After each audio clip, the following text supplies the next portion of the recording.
Welcome, everyone. Good morning, good afternoon, good evening to everyone to our second webinar on a special focus on perinatal death reviews in MPDSR. So this is the second webinar hosted by WHO and the Network for Improving Quality of Care for Maternal, Newborn, Child Health and the Pan American Health Organization. So as you remember, we launched in September with our first webinar, the new materials to implement MPDSR. And so we're very happy today to welcome you to our second webinar of this series.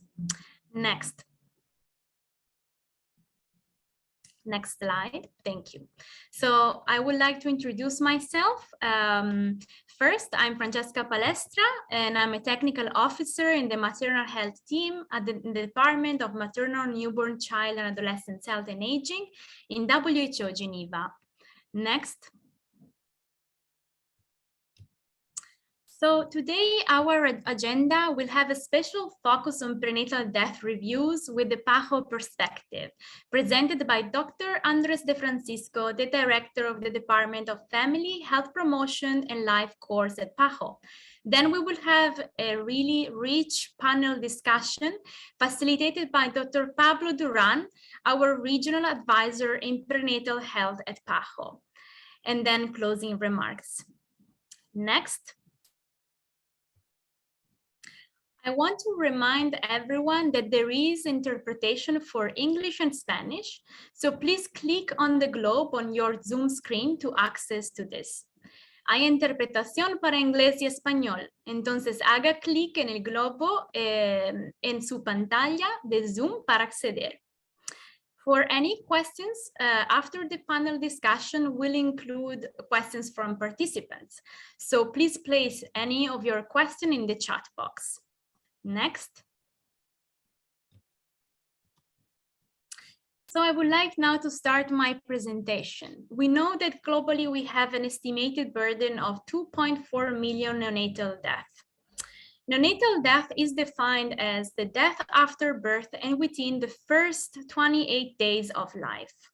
It's divided in early neonatal period, which refers to the first 7 days after birth, and the late neonatal period, which refers to the remainder of that first month of life. So day 1 is considered in clinical terms to be the first day of life.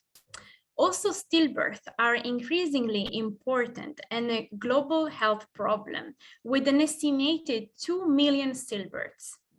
The internationally comparable definition of stillbirth, as defined by WHO, is death before birth among fetuses that are, by order of priority, at least 1,000 grams birth weight and or at least 28 weeks gestation and at least 35 centimeters long.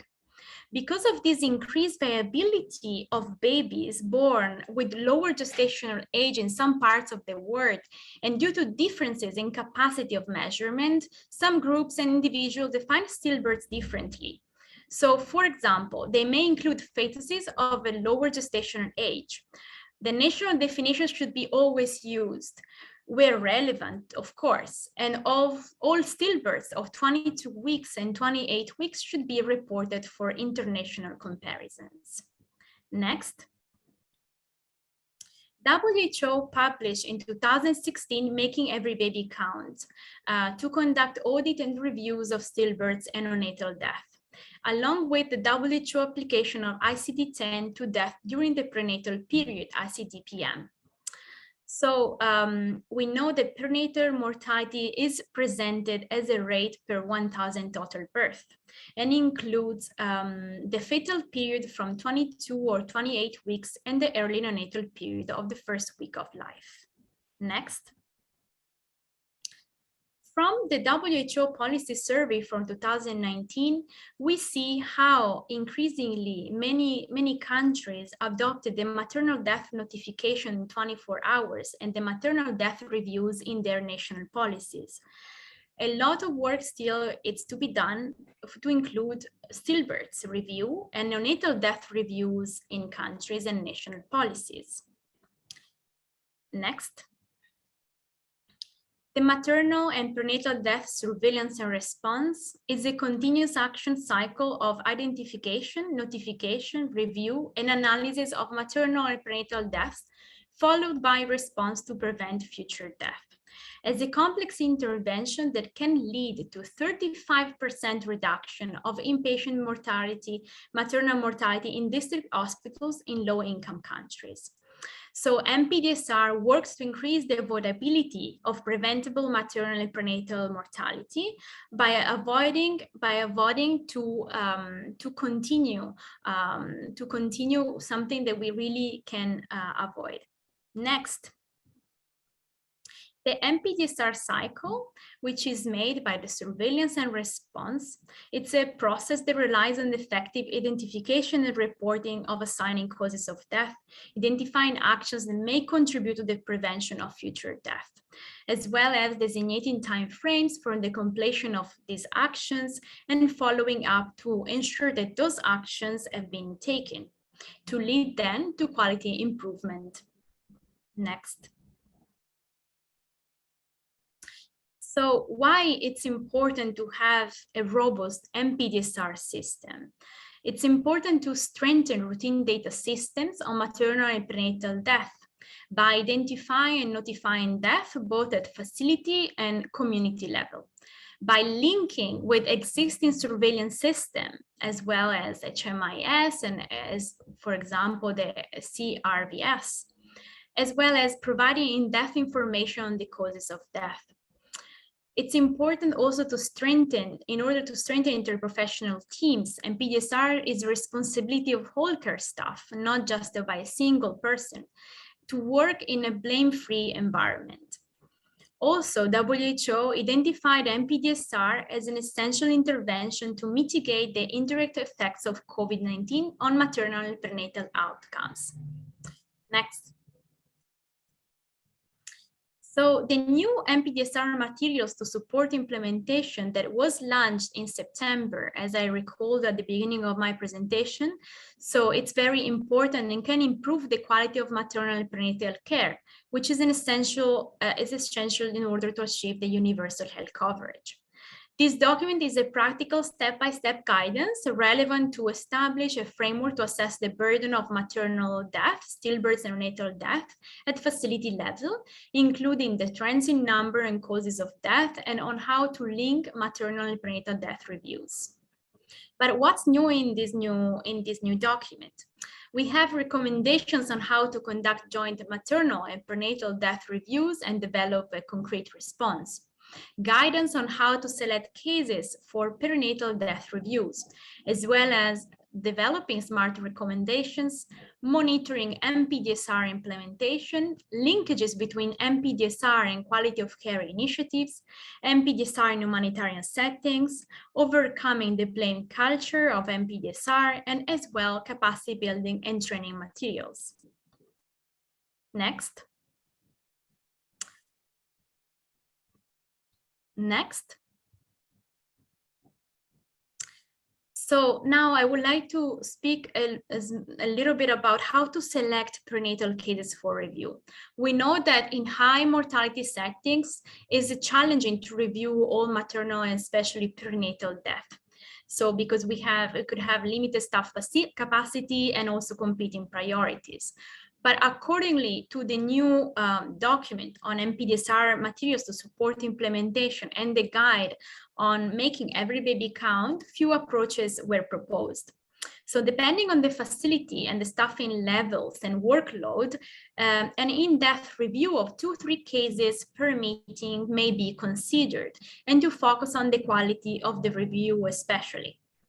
The easiest method could be also to select death randomly, for example, every 5th death. Another approach, it could be to select the most preventable cases, such as terminal neonatal death and intrapartum stillbirth, since these may be more likely to lead to actionable changes to care provided, referral procedures, or also community practices. Other approaches could be top causes of death approach and also the thematic approach. I would like now, next slide. I would like now to give the floor to Dr. Andres De Francisco, the Director of the Department of Family Health Promotion and Life Course from the Pan American Health Organization, to continue and present. Thank you. Thank you very much, Francesca, for this introduction. Good morning, good afternoon, and good evening to all of you. Very, very good welcome. Next slide, please. So we are going to talk about the neonatal mortality element in the Americas. What we wanted to show you here is the Americas have 15 million live births, more than 110,000 neonatal deaths, which gives a 7 per thousand neonatal mortality rate. And this area of the Latin America and the Caribbean, which excludes the North America, has got 10 million live births per year, more than 94,000 neonatal deaths, 9 per thousand neonatal mortality rate. And you see in the graph the percentage reduction that is actually being implemented between 2000 and 2019, with the Latin American and Caribbean having a reduction of 2.3%, which is not necessarily the level with which we are at and we would like to improve. Next. We also know that there are major inequities in neonatal mortality rates within the population groups. First of all, the progress in women's, children, and adolescent health in the region as a whole has been very much uneven. And we have major differences in the countries and within the countries among certain population groups, indigenous, Afro-descendants, less educated, poor, and rural groups. And this is, in a way, one of the reflections, or rather results, of having made progress on these programs in the region, that somehow there's a bridge gap that increases in terms of inequities. And it's frequently said that this region has the largest inequities in the world, and this is one of the reasons for which that happens, in particular for these population groups that I just mentioned. The question is, how do we focus action and interventions for those particular groups? Next one. In terms of stillbirths, we have about 100,000 stillbirths in the region per year, of which about 85% are antepartum. That means that health services and systems are really required to make sure that some of these situations can be avoided. And looking between 2000 and 2019, we see how in the LAC region, the percentage decreases from 20 up to 29%, an annual reduction rate of 1.8%, which we think is definitely not enough for where we want to be. Next one. So we have been doing analysis and undertaking in order to look at the whole system as a whole and looking at what is actually happening. The data show that there are barriers and challenges that are similar across the continuum of care.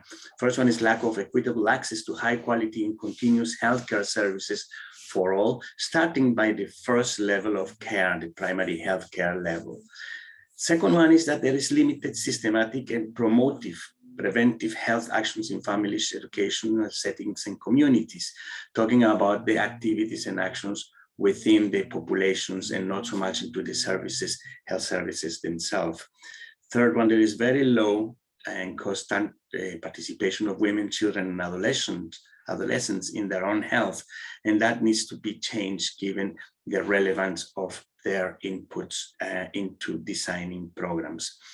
The next one is the monitoring of health status and inequities that I was just mentioning is not that advanced in order to inform and develop transformative approaches on health interventions. Not much lack of not much intersectoral, multisectoral partnerships to address the determinants of health that are the causes of the causes that leads to this issue, and also a lack of a life course approach in this sense. Next one.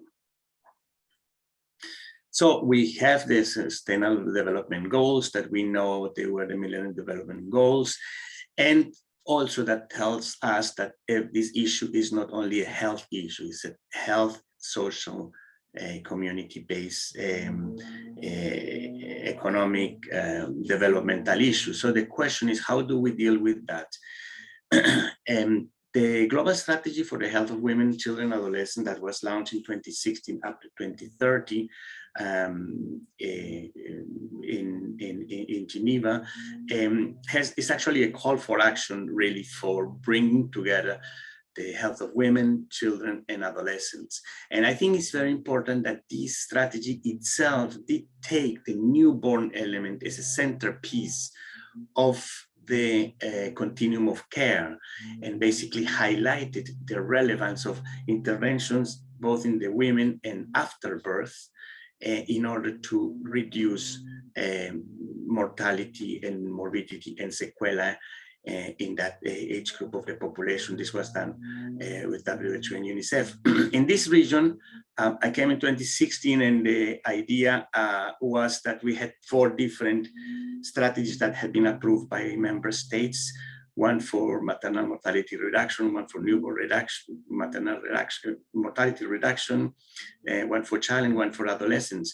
And in discussions with member states, they thought we should actually not do a new strategy, but for the region adapt the elements of intervention and come up with a plan of action of women for the health of women, children, and adolescent health for the region, with figures for the region. And this is what is being implemented at present. Next. There are 4 major strategic line actions in that plan of action. The first one is looking at having a transformation in the policy environment to make sure that there are different approaches to reduce inequities among women, children, and adolescents. And that basically looks at policymakers, but it also looks at why don't we work with specific groups that do not have, for example, much participation, such as adolescents, and how can we actually move into different sectors to have an intersectorial approach to the issue.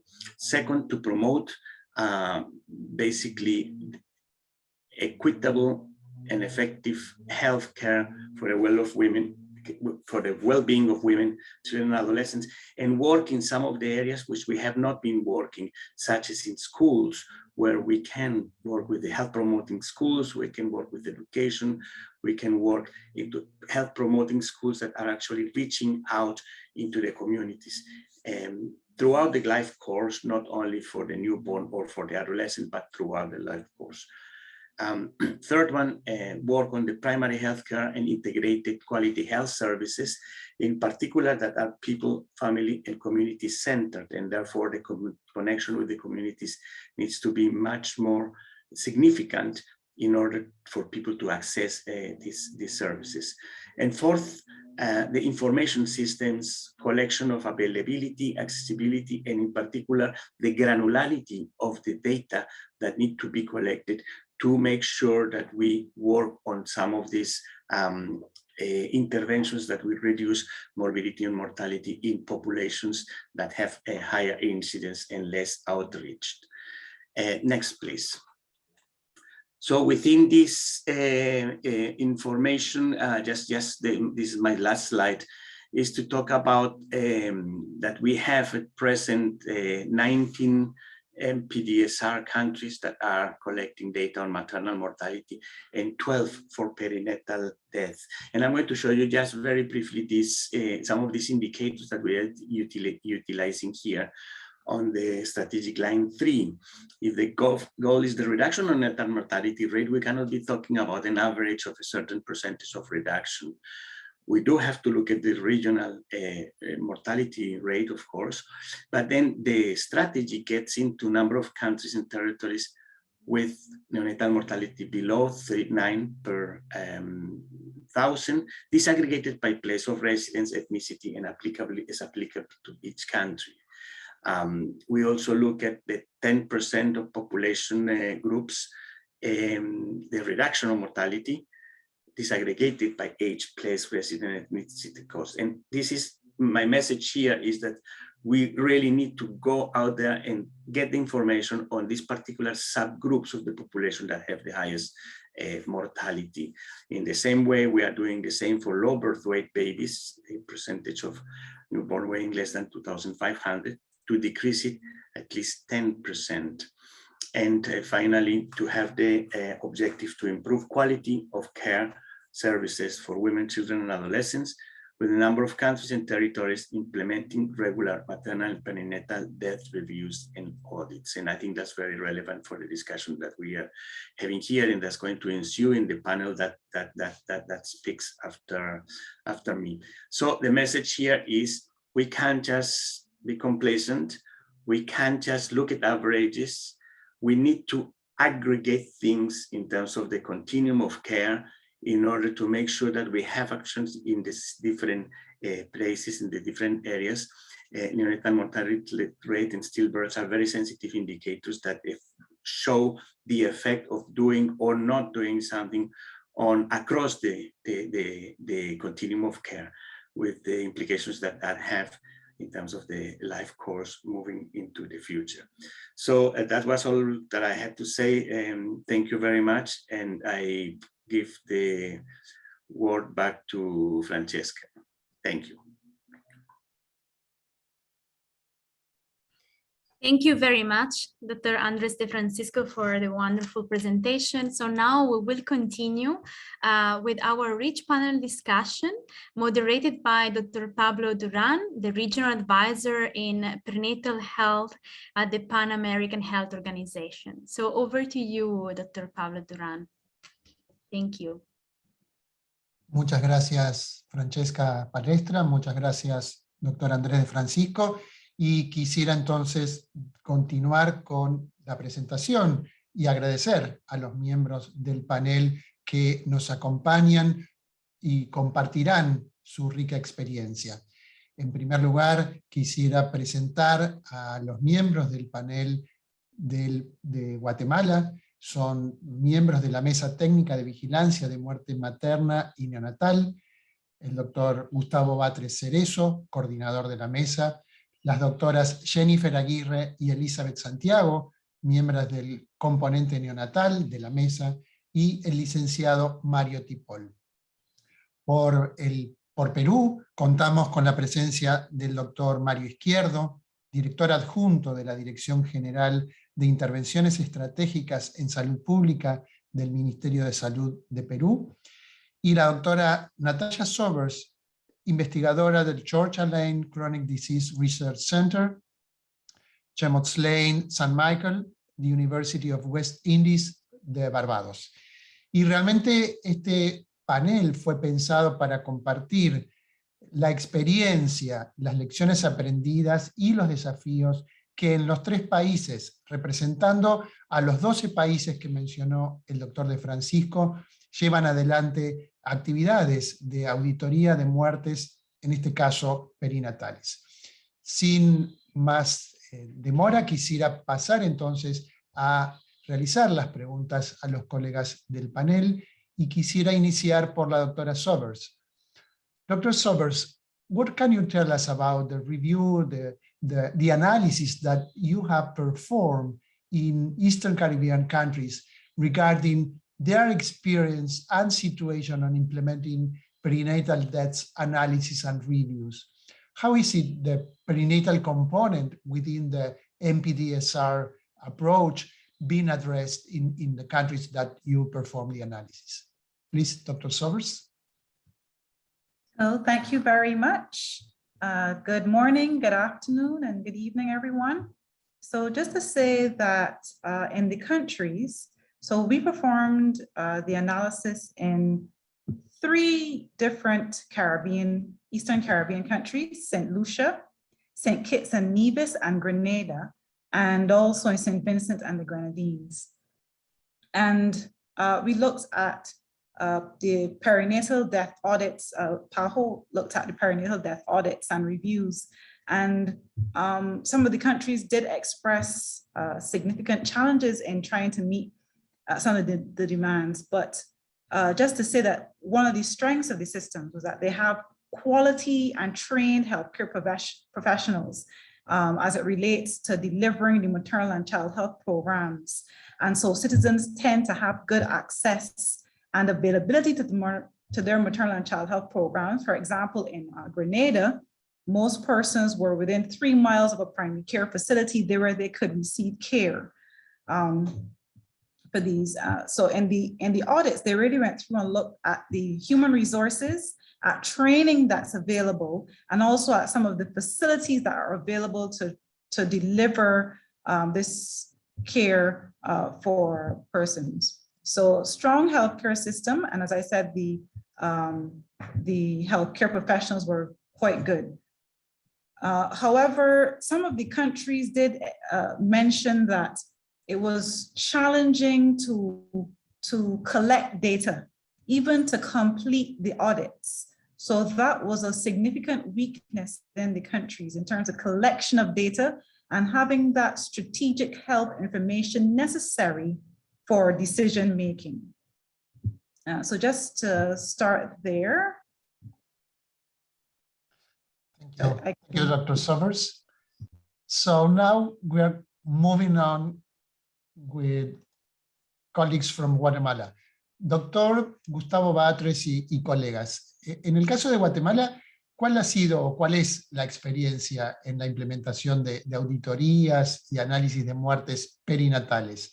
¿De qué modo lo implementan en el país y cuál es su experiencia? Por favor.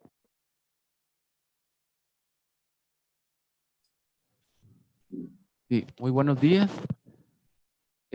Con relación al análisis de los casos de mortalidad perinatal y neonatal tardía en el país, pues hay un protocolo que está establecido en el Ministerio de Salud, lo cual establece la metodología del análisis partiendo desde los distritos de salud donde se registran los casos y a través del equipo que está establecido en los distritos de salud se realiza el análisis.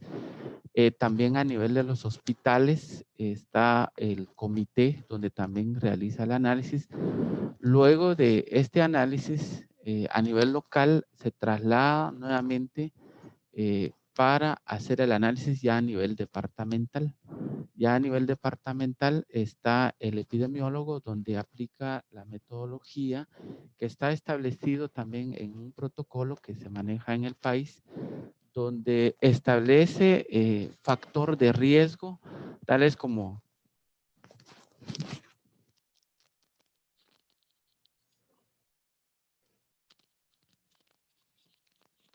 el lugar donde ocurrió la muerte, edad al morir, lugar donde ocurrió el nacimiento, edad de la madre, el número de hijos nacidos o muertos, la escolaridad de la madre, estado civil de la madre, pueblo y la causa de defunción.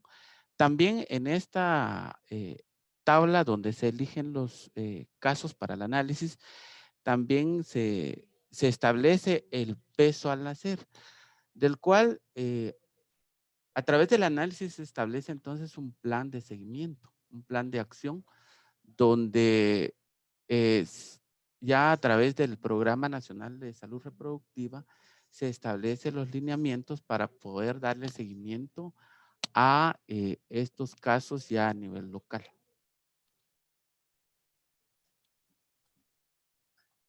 Muchas gracias, doctor. Y siguiendo la misma línea, vamos a conocer ahora, a partir del doctor Izquierdo, cuál es la experiencia en el mismo sentido en Perú. Doctor Izquierdo, ¿podría comentarnos entonces cuál es la experiencia en el Perú con respecto a la implementación de auditorías y análisis de muertes fetales? ¿Cómo es en el caso de Perú su implementación? Muy buenos días, doctor Durán. Muy buenos días a todas y todos los panelistas que me acompañan. Un poco poner de contexto de manera rápida que ya por el año 2006 el país inicia un proceso de auditorías de muertes maternas inicialmente, ¿no? Luego, esta auditoría de muertes maternas, hacia el año 2016 se modifican varios de los criterios para incorporar la mortalidad materna extrema. Y es recién hasta el año 2019, tiempo después de haber participado el país en la reunión internacional organizada por el CLAP en la ciudad de Bogotá, Colombia, donde esta reunión de previniendo la salud de las mujeres, madres y recién nacidos, que introducimos en el país la importancia de incorporar en la normatividad peruana la revisión y el análisis de las auditorías de las muertes fetales y neonatales, ¿no? Y es por ello que se impulsa desde el Ministerio de Salud con una resolución ministerial, la resolución ministerial 251 del año 2019, aprobar una directiva sanitaria para establecer la organización y funcionamiento de los comités de prevención de mortalidad materna, fetal y neonatal. O sea, ya se pudo de oficio establecer con un documento normativo que empezó a generar la creación de los comités, tanto el comité nacional como de los comités a nivel subnacional, ¿no? O sea, en todas las regiones del país. Y esto, pues, reconocemos que ha sido un input importante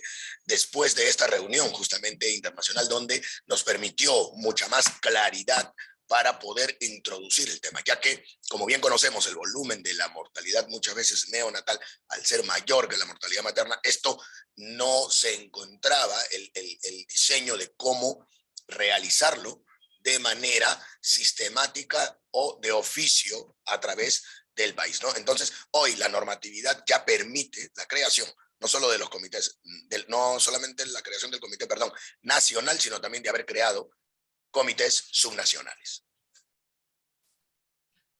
Muchas gracias, doctor Izquierdo. Y hemos visto entonces cómo los tres países diferentes, desde Centroamérica, Caribe o Sudamérica, con la conformación de comités y el respaldo de las autoridades nacionales, han implementado, pero también vemos y han surgido un poco de las respuestas como algunos desafíos se presentan. Entonces, ahora les propongo ir un poco más puntualmente en los desafíos y quisiera preguntar a los colegas de Guatemala acerca de, en este proceso, en este camino que han recorrido, si podrían comentarnos cuáles fueron los desafíos o los cuellos de botella que tuvieron que enfrentar, particularmente en relación con el análisis de muertes perinatales, y si pudieran particularizar específicamente en cuanto a la selección de casos. Sabemos que uno de los desafíos en el análisis de muertes perinatales es la selección de los casos a evaluar. Por ello, quisiéramos preguntar estas experiencias y particularmente en torno a la selección de casos, ¿cómo es el trabajo que se realiza en Guatemala? Adelante, por favor. Muy buenos días, sí, realmente es un gusto estar aquí y estar compartiendo las diferentes experiencias.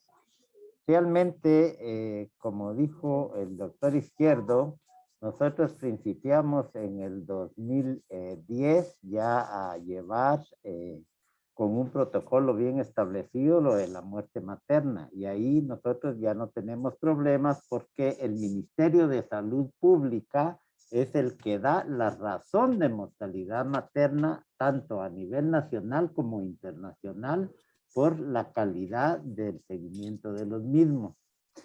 En cuanto a la mortalidad neonatal y perinatal tardía,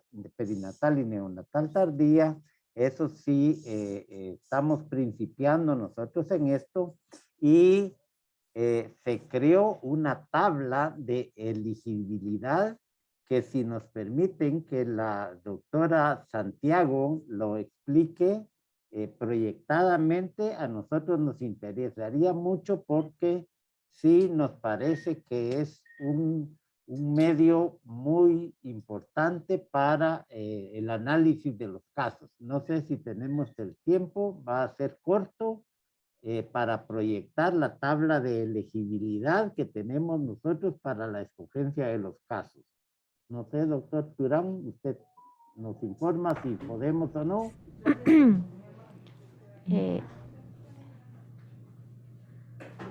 No sé si será factible técnicamente. ¿Es posible que la doctora Santiago pueda comentarnos cuáles son esos criterios? Sí, claro. Si gusta, puedo pues, emitir lo que nosotros habíamos comentado, ¿verdad? Como mesa técnica. Realmente cómo se seleccionan los casos que revisamos y cuál es el proceso que se sigue, pues los datos que obtenemos de la ficha clínica de vigilancia epidemiológica se introducen en una base de datos que constituyen la tabla de elegibilidad. Esta tabla de elegibilidad contiene las variables que caracterizan a la población afectada y los factores de riesgo para muerte perinatal y neonatal. Estas variables pues, son los datos de nacimiento, los de defunción, los datos de la madre, el lugar de la muerte, la edad al morir, el lugar de nacimiento, pues también la edad y los números de hijos, la escolaridad de la madre, el estado civil, el pueblo de la madre, también pues la causa básica y el peso al nacer. Cada uno pues de estos grupos de factores de riesgo se le asigna un punteo de 1 a 5, en donde el número 1 pues corresponde al que tiene menor riesgo de morir y el número 5 al de mayor riesgo. Estos pues se van a clasificar en bajo, mediano y alto riesgo de mortalidad. Luego pues los vamos a estadificar, ¿verdad? Restando el mayor punteo al del menor y pues aquí se obtiene la amplitud total del rango. Esto se va a dividir en 3 grupos que definimos así, ¿verdad? Un intervalo con el que los agrupamos de baja, media y alta elegibilidad. Y finalmente, pues de acuerdo al número de los casos en los 3 estratos, se obtiene el porcentaje de cada uno. Con base a esto, pues se obtiene el número de casos que se van a analizar individualmente, tanto pues de muerte perinatal y neonatal tardía. Esto pues es lo que se hace en el hospital también y en las áreas de salud. Cambio. Excelente, muchísimas gracias, doctora y doctor. Y vemos que en el chat, y también invitamos a hacer sus preguntas, algunas se refieren a estos aspectos y a cómo luego la información es nuevamente remitida al nivel local a partir de lo analizado por los comités y las mesas. Pero luego abordaremos esto. Now, I would like to go back to you, Dr. Silvers. So can you tell us about the bottlenecks and challenges that you could identify in the countries that you perform the analysis? Are they similar between countries, or are they different and specific for each of the countries that you work with? Over to you.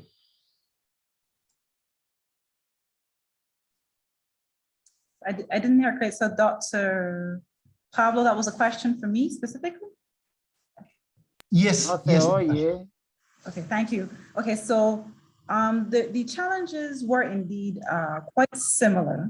So I'm going to talk about the similarities first. So there were similarities in terms of the health information systems and the way that they were implemented. So most of the countries were interested in developing and implementing the SIP program for perinatal information, but it was only partially implemented in most of the countries.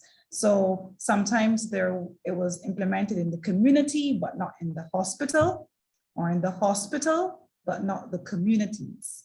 And so there was this general need for further training on how to implement the SIP and how to have the information systems speaking to each other. So that was a similarity.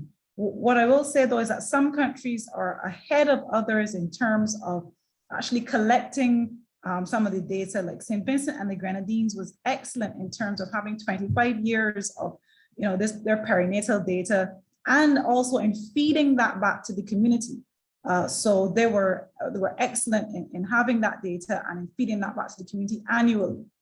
Some of the other similarities that were noted was the staff had high quality, but quantity of staff. So persons would say, yes, we would like to be able to do this, but insufficient staff to be able to continue to do this, insufficient staff to do all of the reviews that are necessary. Although I noticed in the presentation, we talk about just having random cases. And that would be really good for the countries as well. And then a third issue was just in terms of having, because of some of the countries are small, not all the countries had, let's say a pediatrician, or not all the countries had a neonatologist. So there would be a need to share resources between small countries or small territories in terms of getting the analysis done and in terms of getting the reviews done. So sharing of resources was really important for all of the territories. Let me say the similarities were troubles with SIP, quantity and staff, and then in terms of resolving that by sharing resources. Thank you, Dr. Sobers. And we can see some common and some different challenges as those presented by colleagues from Guatemala.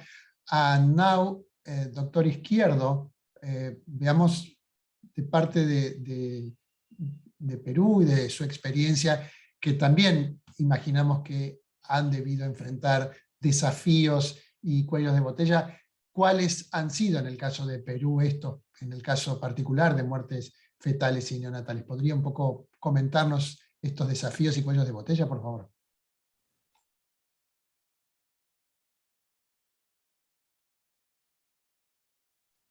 Doctor Izquierdo, ¿nos oye? Hola, ¿me escuchan? Sí. Disculpen, un tema aquí con la conexión, pero ya estamos aquí. La pregunta era... Sí, escuché la pregunta, doctor, gracias. Sí, un primer tema que hemos encontrado como cuello de botella es que frente a la relativa autonomía que existe en el marco de la ley de descentralización por las diferentes regiones del país, no todas las regiones han igualado el ejercicio en su quehacer en salud, poner en agenda las auditorías de muertes neonatales de manera sistemática, ¿no? Hay algunos que lo hacen en mayor medida, otros lo hacen en menor medida, y eso es un aspecto que nosotros estamos tratando de sistematizar, ¿no? O sea, que lo hagan de manera rutinaria. Entonces, allí un cuello de botella es, de alguna manera, establecer algún tipo de protocolo que a partir de esta directiva que ya la tenemos, ¿no? Nos permita establecer un step by step, ¿no? Un paso a paso, que es lo que necesitamos que los profesionales puedan utilizar. Y esto nos lleva a otro nudo importante que tenemos, que es que necesitamos entrenar más a nuestro personal en su realización, ¿no? Y que en ese entrenamiento, de la mano con el step by step, teniendo ya el marco de ley de la directiva sanitaria, nos permita un carácter, de repente no sea el término más adecuado, pero de obligatoriedad en su realización, para poder de esta manera hacer un procedimiento sistemático, ¿no? Entonces, eso es un cuello importante que hemos encontrado, y más aún, como lo señalaba, la directiva data recientemente, año 19, después de la reunión que tuvimos con CLAP, y vino el escenario COVID y nos ha un poco limitado el avance en la implementación sistemática de ello. Sin embargo, este año 2021 ha sido bastante alentador en ir recuperando de manera gradual este trabajo, ¿no? O sea, ha sido muy alentador irlo recuperando. Hoy estamos proyectando algunas acciones como desafíos ya hacia el 2022, ¿no? Es un poco lo que señalamos como los nudos críticos más importantes que no nos han permitido todavía sistematizar ello, ¿no?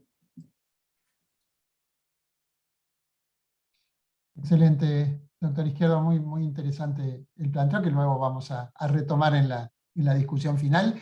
Y ahora ya quisiéramos pasar a una tercera y última ronda de preguntas, y en este caso referirme al doctor Gustavo Batres y a los colegas de Guatemala. Desde su perspectiva, ¿creen ustedes que podría... ¿Qué creen ustedes que podría contribuir para fortalecer o expandir la implementación de este abordaje de auditoría y análisis de muertes con foco en el componente perinatal? ¿Qué consideran que puede ayudar, tanto desde el desarrollo a nivel país como desde desarrollo a nivel regional o global? Por favor, colegas, adelante. Sí, realmente, como habían dicho los colegas anteriormente, hemos tenido un poquito de problema en el sentido de la contratación de personal. Por ejemplo, en mortalidad materna tenemos en cada departamento nuestro un facilitador del Programa Nacional de Salud Reproductiva, que es el que se encarga de coordinar con las direcciones de área y hospitales para ejecutar los comités, tanto hospitalarios, distritales y departamentales, para el análisis de los casos. En el caso de la mortalidad perinatal y neonatal tardía, hemos tenido ese problema. Es mucho más difícil conseguir neonatólogos que nos ayuden en ese caso, y entonces esta es una de las propuestas que tenemos ya para el otro año, para contratar más gente, para tener en todos los departamentos y así ir fortaleciendo los comités tanto distritales como hospitalarios y departamentales. El área hospitalaria sí la tenemos un poco más fortalecida, pero sí nos falta el área comunitaria para tener un mejor análisis de todos los casos según la tabla de elegibilidad para ir certificando los casos de muerte. Cambio. Muchísimas gracias, doctor. Interesante también el planteo. Y ahora quisiera nuevamente retornar al doctor Izquierdo y preguntarle, doctor Izquierdo, en el caso de Perú, a partir de la experiencia, que si bien en el tiempo, como usted nos mencionó, es corta, pero es muy rica, ¿qué elementos o qué acciones usted cree que podrían también contribuir a fortalecer o a expandir el trabajo de análisis y auditoría de muertes fetales y perinatales en Perú? Lo primero, doctor Durán, que estamos ya fortaleciendo, y por eso señalaba, ¿no? Con relación a la respuesta anterior, que de la mitad de este año 2021 hacia adelante hemos retomado con mucha fuerza este trabajo. Una primera acción, mirando ya en perspectiva, mirando hacia adelante, ha sido solicitar a todos los niveles subnacionales, a todas las regiones, la actualización de los comités de auditorías de la mortalidad fetal y neonatal, ¿no? y perinatal, que es como está establecido en la directiva. Es lo primero. Entonces, ahí tenemos un desafío importante, ¿no? Continuar el proceso de fortalecimiento de los comités, reactivarlos, ¿no? Reactivarlos. Muchos de los profesionales que siempre, como lo señalaba el doctor Gustavo, siempre se adolece de tener la cantidad de recurso humano disponible, debido a que también muchos fueron asignados a actividades de lucha contra la pandemia. Entonces, hoy hay un desafío de recuperarlo, ¿no? Entonces, es un aspecto que tenemos que hacer. Recuperar la conformación de estos comités, actualizarlos. Un aspecto que consideramos también clave hacia adelante es la necesidad de establecer de manera sistemática algunos programas de entrenamiento del personal en la forma de realización de estas auditorías, ¿no? Ya hemos ido empezando, ¿no? En algunas acciones importantes donde ha jugado un papel importante también OPS-OMS en la colaboración en la medición de desigualdades en salud neonatal, lo cual va dando un marco de las inequidades existentes al interior de las regiones del país cuando miramos el promedio nacional, ¿no? Entonces, ello nos lleva a pensar qué está pasando en estas regiones. Este primer ejercicio ha servido de llamar la atención de que hay la necesidad de un análisis más detallado de estas muertes neonatales, perinatales, en estos ámbitos subnacionales. Entonces, un reto hacia adelante para nosotros va a ser fortalecer nuestros comités, entrenar a nuestro personal y empezar de manera sistemática a realizar el análisis de la mortalidad. Y inicialmente pueda haber algunas imprecisiones en el ejercicio de la misma, ya que hacerlo de manera óptima demanda un entrenamiento, pero consideramos que son algunos de los elementos que van a contribuir a una mejor implementación de este análisis de muertes fetales y neonatales, ¿no? Es lo que hemos considerado desde el Ministerio de Salud. O sea, como usted verá, ya lo hemos tomado de oficio desde el más alto nivel de conducción de la salud en el país, ¿no?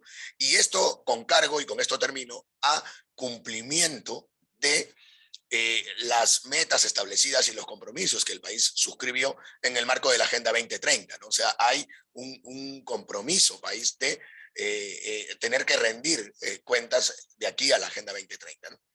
Eso, doctor Durán, cambio. Muchísimas gracias, doctor Izquierdo. También muy clara la exposición y la particularización de los desafíos. And now, Dr. Sovers, I'd like to go back to you for the final question. And based on your experience, how do you think that research can help and support in overcoming the barriers in the implementation of perinatal death surveillance and response? All right, so thank you very much for that. So as I said, looking at the St. Vincent example, they were able to collect lots of data over the years, over the 25 years, but they didn't necessarily have all of the capacity to analyze that data. Research came in and said, well, we need shared resources. And so I completely, agree with Dr. Izquierdo as well in terms of, training is necessary.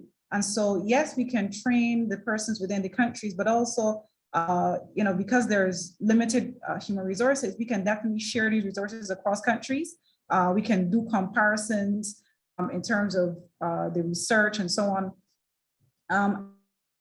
Research is very well known for standardization of tools, so we do need to continue to train persons in using the standardized audit tools, and then performing the analysis and then feeding back to individuals how the research has helped. So for example, after doing this analysis, we then did the presentation back to St. Vincent and to the key stakeholders. So again, the research was important in doing the analysis, but then also in feeding back to policymakers to then make the decision. So I think research is an important tool in helping to analyze the data, but also to feeding back to policymakers, helping to make the decisions necessary to reduce the perinatal mortality in them.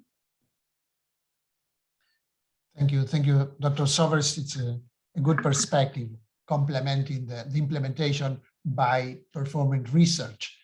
So, luego de esta ronda de preguntas, quisiéramos tomar algunas de las preguntas que los participantes han compartido en el chat, y previamente quisiera resumir entonces que tanto el compromiso de las autoridades nacionales, la disponibilidad de comités o mesas nacionales y la disponibilidad de procedimientos, como por ejemplo los criterios de elegibilidad mencionados por los colegas de Guatemala, son elementos que han ayudado, que han contribuido, pero también podemos resumir que los desafíos en torno a las dificultades en la disponibilidad de datos, en las limitaciones en el recurso humano y en el proceso de comunicación son aspectos compartidos por los países que hoy comparten su experiencia.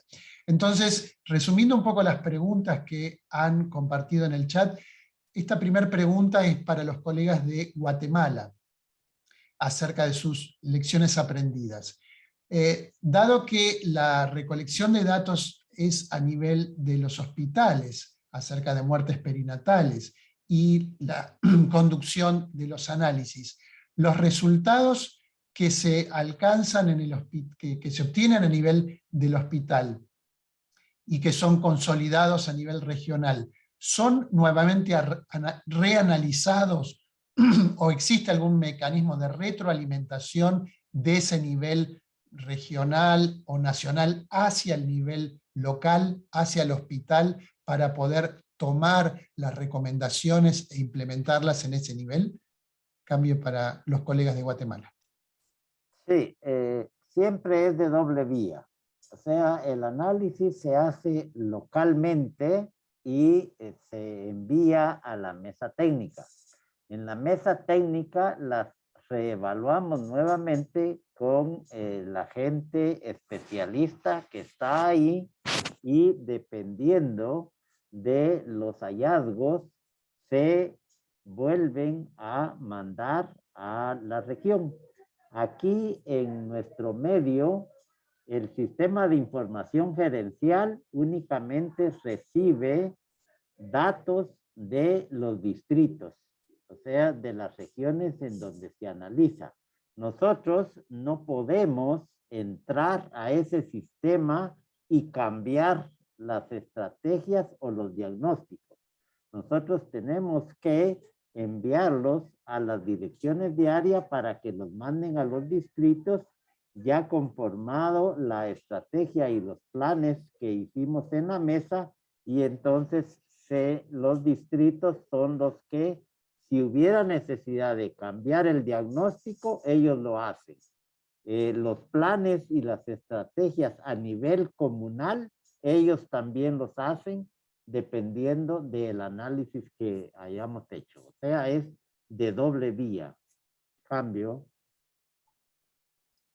Muchas gracias, doctor. Sí, la doble vía o la retroalimentación es realmente muy importante, y sobre todo el trabajo, y esto ha sido reiteradamente preguntado en el chat, acerca de también la implementación a nivel comunitario.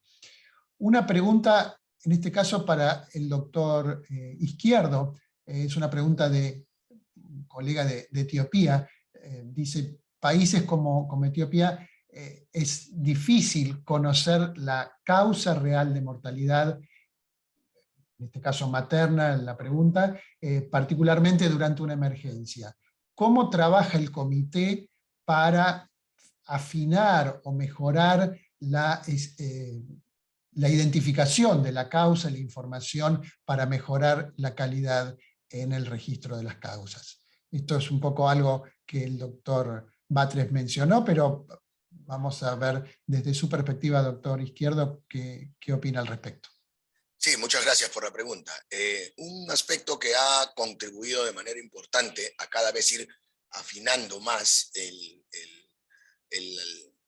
establecer el criterio de causalidad, dígase diagnóstico de mortalidad, es el tema de la evaluación de los 5 momentos, ¿no? de la posibilidad de ocurrencia de las muertes maternas y también las muertes neonatales. O sea, este mismo esquema de los 5 momentos lo hemos llevado a también la mortalidad neonatal, ¿no? De ir evaluando el tema de la posibilidad de acceso a servicios de salud, de si hubo o no la oportunidad de la atención de manera oportuna, si se contó con personal o no entrenado para la atención de la emergencia, además de la revisión de los antecedentes de la situación de la salud de la madre durante los controles prenatales o perinatales, lo cual, ¿qué ha permitido? Ha permitido justamente ir fortaleciendo no solamente la idea de la enfermedad en sí misma o del problema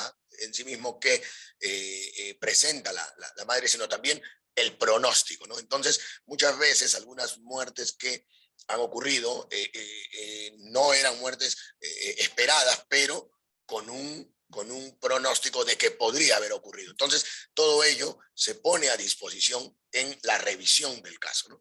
Se evalúan estos momentos, lo cual lleva a una aproximación bastante certera de la causa del desenlace fatal, ¿no? Entonces, este esquema es en el que se está entrenando al personal, por ejemplo, ¿no? Y ese es el esquema que, como lo dije en uno de los desafíos que tenemos, es en el que tenemos que seguir reforzando. Yo estoy seguro que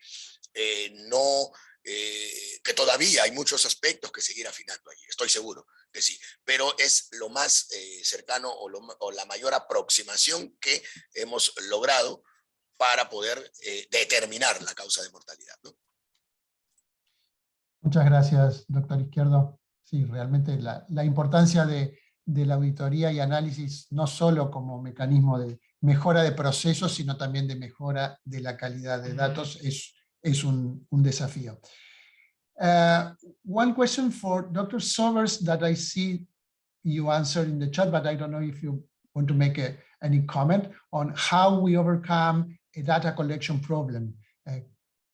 Would you like to briefly describe your experience on that regard, Dr. Sovers? Thank you for that. So I missed the beginning of the question, but I'm assuming it's a repetition of about data collection, how to improve data collection. Okay, thank you. All right, so essentially, not just from looking at the perinatal, but also chronic disease. The persons on the ground, the healthcare providers, sometimes we talk about the data collection is not good, but sometimes they see it as an additional task. Collection process in such a way that it makes work easier. So we have standardized tools so that those standardized tools are not added work, but again, they are doing the job of the healthcare provider. And then that makes it, of course, electronic medical records would make it easier. Most of our countries do not have. Most of our countries do not have electronic medical records. So I would say absolutely in terms of our health information system, we need to go in the direction of electronic medical records and having standardized tools. I think that we need to give consistent feedback to the healthcare providers so that, feedback is not enough. I think even a quick monthly feedback of, we had 3 deaths this month, but we have to keep it down. We had 5 deaths. And just make it personal to the healthcare provider so that they are motivated to collect the data. And then, of course, I saw in the example of St. Vincent where someone was really a data champion and really pushed the data collection and the standardization. And that's how they were able to consistently collect the data over the 25 years. And so I think those 3 points, just consistent feedback, standardized tools, and also having a data champion, very important for the data collection process on the ground. Thank you, Dr. Sovers, y gracias a todos los miembros del panel. Realmente es una discusión riquísima que siempre nos falta tiempo para avanzar. Quisiera nuevamente agradecer a todos los miembros del panel y a ustedes por la atención y dar entonces la palabra a Francesca. Por favor, Francesca. Muchas gracias a todos y todas. Thank you very much all for the rich discussion. Of course, we have received so many questions and very interesting questions that we would like to address them all, but there is no time. So I really ask you to write me to my email to any question that you would have, and we will provide any further information or documents. So we are really, what's next now? So we're really working with our regions, countries, and the MPDSR technical working group with partners and donors for a way forward and a dissemination plan.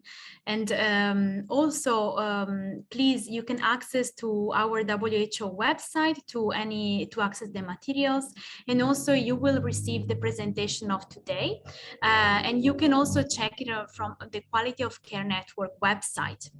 And of course, write us. Next slide. Next week, we will have the 3rd webinar of the MPDSR series on the role of MPDSR in delivering the quality of care on maternal and newborn health. I saw in the chat some questions about how do we integrate the quality of care system that we have in country and the MPDSR system. So this there we will answer to all these questions. So thank you very much. And next slide, please. Thank you very much, and it was a pleasure to have you all today, and thank you very much again. Bye.